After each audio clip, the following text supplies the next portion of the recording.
going to be some problem. No meat. What do they serve? Shellfish. Which is how he actually wanted it to not be called Reform. He wanted it to be called American, some form of American Judaism.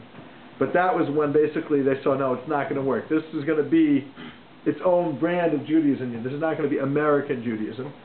Why? And he actually, in a way, he never apologized for that, by the way. Even though it was a mistake. Why didn't he apologize? Because he says he was trying to create a bigger umbrella, but the traditionalists were being nudniks. They didn't want it to be so progressive. So he was happy that they broke away from him over this incident, even though it was an accident. This is what Kach Shemaiti. This is what I heard. This is what I read this week in this book. Why?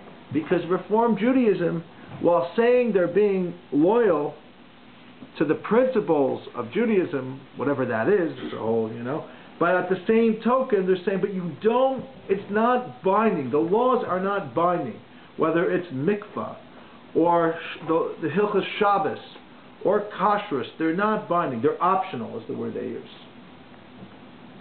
Now, where does the Hashiloach? Where do we fit in? Not we, but the Hashiloach. Where does the Hashiloach fit into this? Because the Hashiloach says, there's a couple things he says, and we'll start with this. He says he has a mild version of antinomianism, not this strong version, where he says it is possible for a spiritually elevated individual to be on the level where they can know the will of God, even though it goes against the Shulchan Aruch. Slight heresy. But he was not a heretic. He had proof text. He understood the whole Bible in that way. And we'll learn a text today that will explain how he differentiates between the archetypal Judah, the tribe of Judah.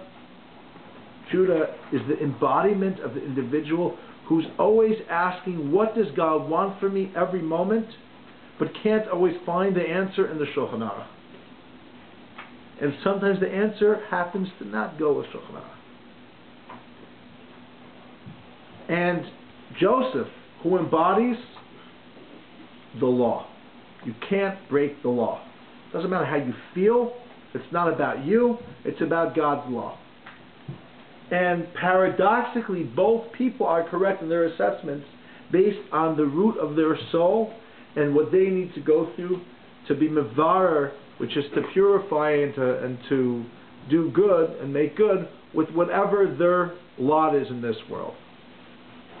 So in a sense, he's not betraying Halacha, or Mordechai Yosef, just like Yehuda doesn't betray Halacha, but rather temporarily the conflicts of that person's inner will after they've really assessed it and meditated on it, supposedly.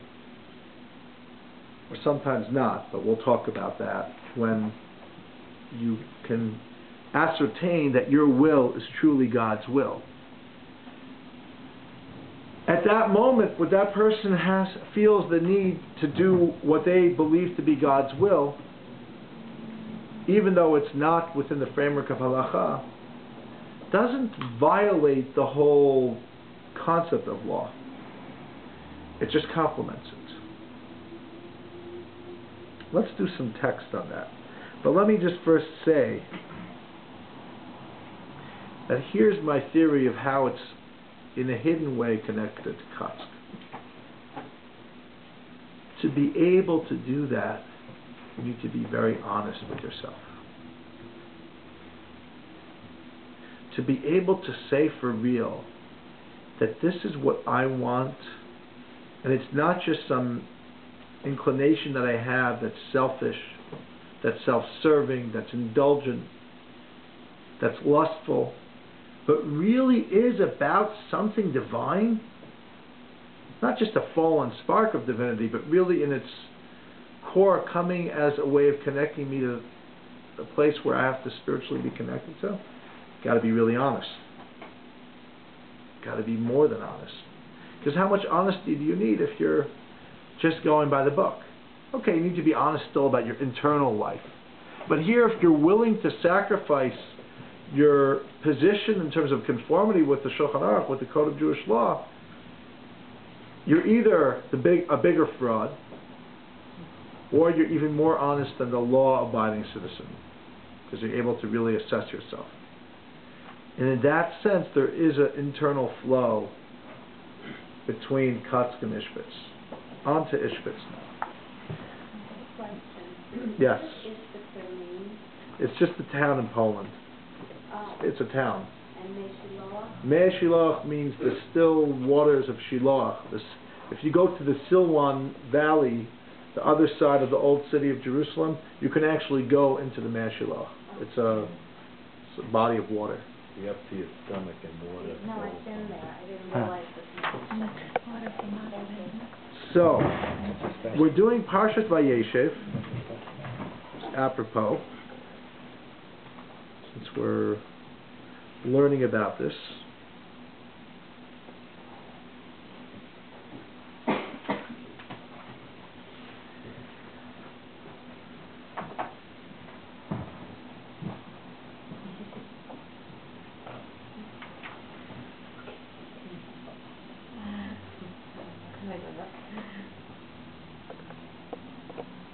Okay, it's a long piece.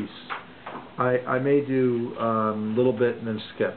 So I'm going to read it kind of quickly.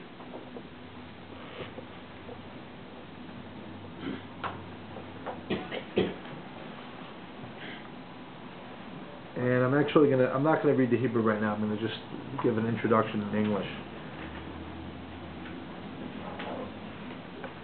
So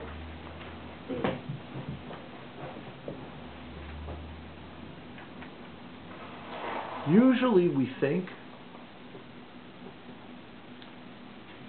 that our actions are in our hands. Free choice. So this is the second point. So the first major point of the Hashiloach is that the will of God isn't always what the Halacha is. The second point is determinism, another huge, earth-shattering concept. That we don't really have free choice. That what we think is our own decision is really God putting it into us. Now, there's a problem with this theology, which is it takes away responsibility, which is very dangerous. But the Hashiloach has an answer to that. And I actually wrote a little article on it, and I passed it out before the class, so you'll read it later.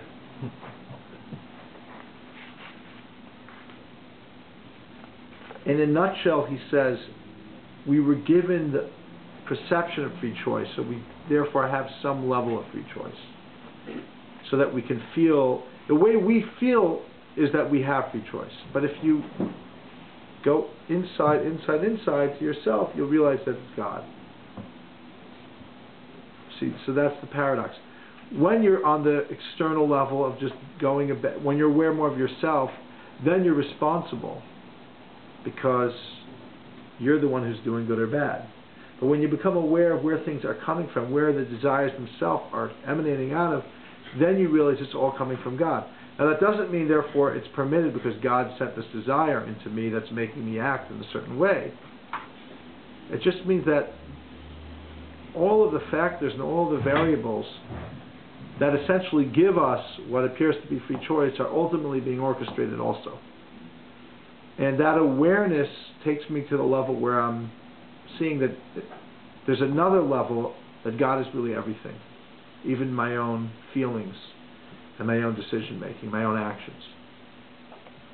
So I'll just read actually from the bottom of the first paragraph. The last, you see Parshas Vayeshev.